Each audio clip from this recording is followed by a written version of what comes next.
Καλώς ήρθατε σε ένα ακόμη σύντομο βίντεο για το Exens.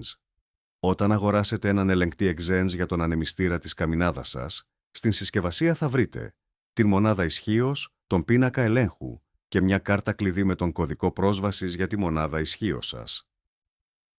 Σε περίπτωση που η κάρτα κλειδί με τον κωδικό χαθεί, υπάρχουν δύο διαφορετικές μέθοδοι για να συνδέσετε τον πίνακα ελέγχου με τη μονάδα ισχύως.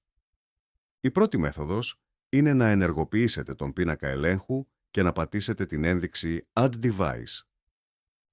Στη συνέχεια, θα δείτε μια μονάδα ισχύως και το σύμβολο της αλυσίδας που είναι πλήρως φωτισμένο.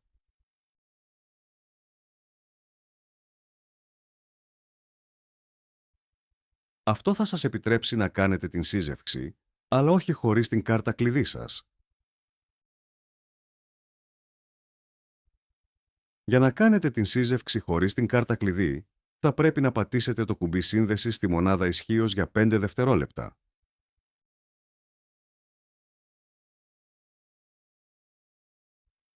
Μετά από λίγο, θα δείτε ότι το σύμβολο της αλυσίδας έχει σβήσει.